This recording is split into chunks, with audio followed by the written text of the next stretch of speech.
everyone, welcome back to my channel. It's Jen, and I just got in from doing some yoga, so I am gonna make my dinner now. I'm gonna make this flatbread pizza that I got from Aldi. So it's not very big, so we're making that. I have like minimal room to work with, but I'm working on having a built-in for preparation and stuff, so I have to work with what I have right now. And then I'm gonna have this pear gorgonzola salad. If you never tried this one is really good. I suggest it. It comes with the little packet of the pecans and the dressing and some gorgonzola cheese. It says it's a spring mix blend, pear gorgonzola vinaigrette, glazed almonds, and sweet dried pears. But I'm gonna add, for extra crunch, one of these little packs at Toppers. So we're gonna do that. So I'm just prepping my salad in like a bowl like this, just to eat a little bit at a time. So I'm gonna make that. And I got my pizza in my Power XL right here. So that looks done. So I am gonna cancel it. This thing cooks so good and so efficient and so quick. I really recommend this. I don't have a traditional oven, but this thing does everything that an oven does. So I have this, and then I have an induction cooktop that I use. So I have everything that I need, except a little dishwasher, but it's just me, so I just clean up as I go. So I'm gonna put my, first I'm gonna put some dressing on my salad. I'm just gonna cut a little piece of it off there. I don't like too much dressing on my salad, so I'm just gonna use a little bit. I'm gonna use the whole pack of that little topper because there's not much in there. And then some of what came with the salad. So just cut a little piece off there, sprinkle that on. Oh, I didn't want to sprinkle all that on, but I kind of did. So here is what my pizza looks like. It's perfect. It turned out perfect, nice and crispy. And the bottom is beautiful. So I'm going to let that cool on a plate. And I'm going to add some extra cheese to my salad. Let's see, what do I want to add? Or actually, you know what? I'm not going to add cheese to my salad. I'm going to actually add some ricotta, some organic ricotta to my pizza. So just a couple little drops of ricotta on my pizza.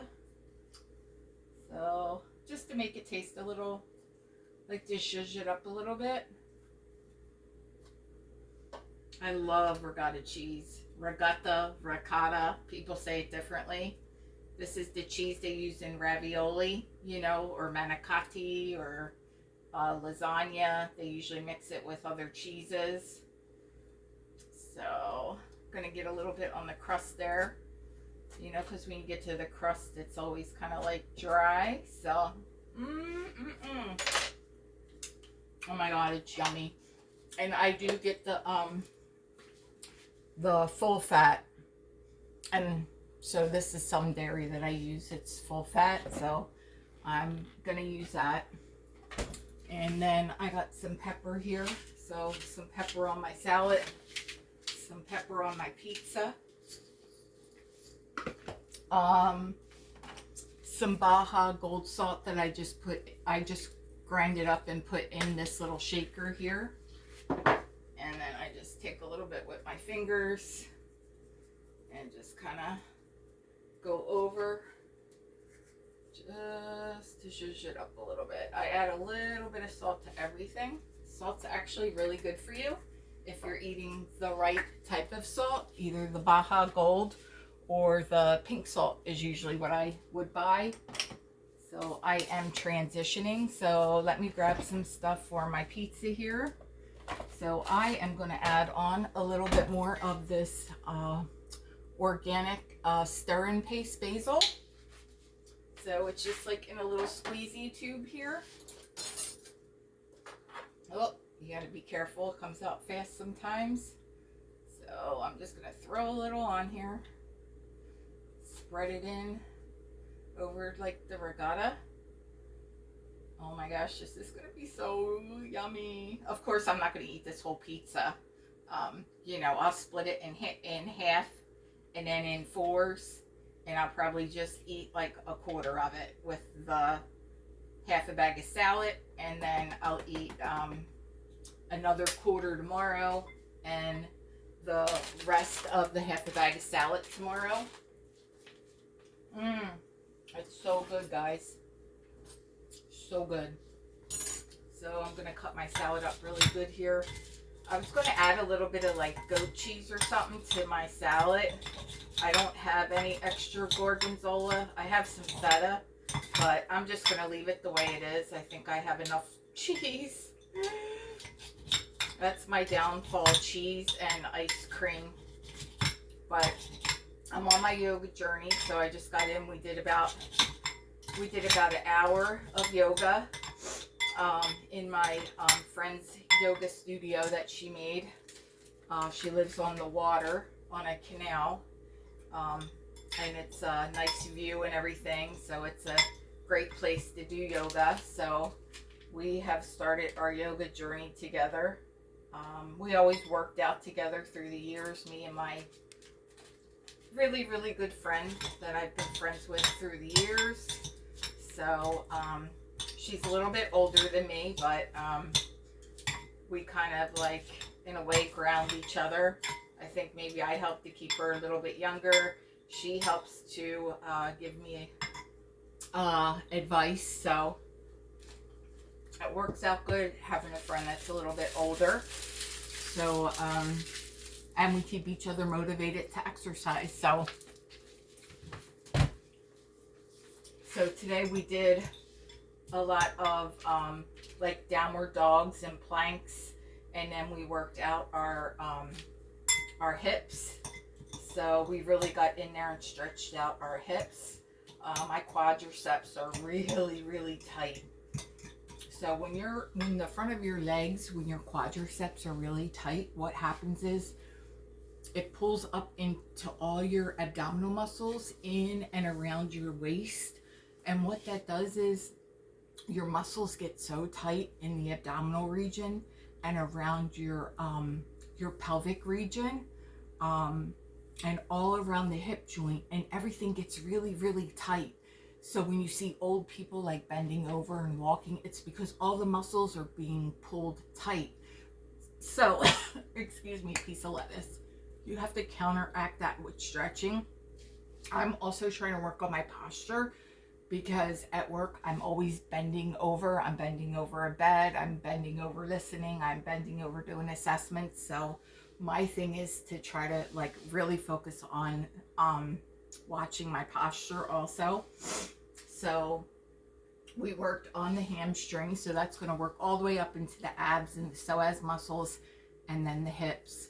So, and then when your hamstrings are tight, the back of the muscle down the back of your leg, that's also going to affect your low back, because everything is tight and everything is pulling and counteracting each other. So if you have low back pain, most likely you're going to be super tight, and the muscle you need to focus on first is called the psoas muscles. Your psoas, your hamstrings, your quadriceps, all that is interlinked. All those muscles are interconnected and play a big part on the lower back and all those muscles. I'm not a chiropractor, but I've been down the road with my back for many years, so I kind of know a lot about the back and the spine and then the cervical spine and all that. So I had the best doctor ever in Clearwater, Florida. Her name was Julie Mayer Hunt. She was the president of the Upper Cervical Association, like throughout the U.S., and she focused on a lot of pediatrics during her studies and adults. And when we would go to her clinic, it would be standing room only. So everyone would be just waiting in line for an adjustment from all over the US. And so she found that the low back pain, when your low back pain is out, it's usually due to the neck.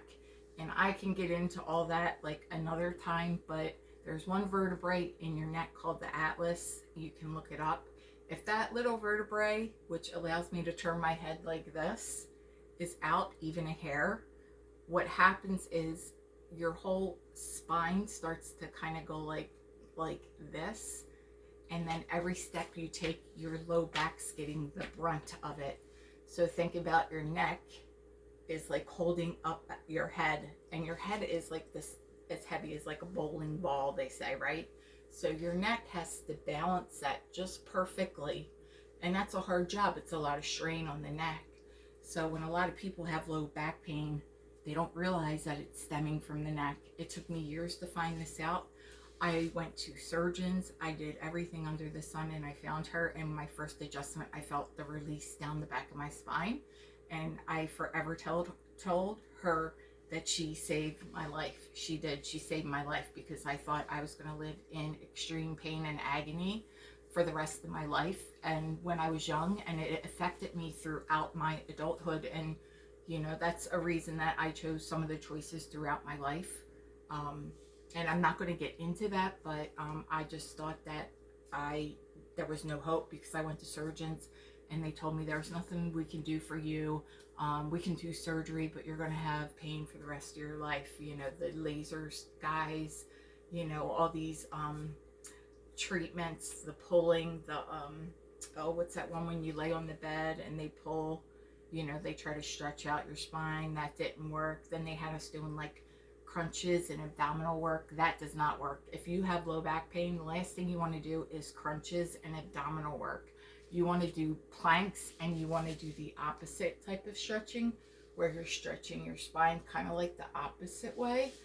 Because if you're going like this and tightening this up, it's already tightened. So that's my little spiel on the spine. Hope that wasn't too much. So anyway, I am going to enjoy my salad here, and I'll show you what my pizza looks like after I zhuzhed it up a little bit here. So it looks really yummy. It's cooling down. So I will cut it, and I am going to enjoy my dinner. Hope everybody is doing well. Have a wonderful evening, and namaste.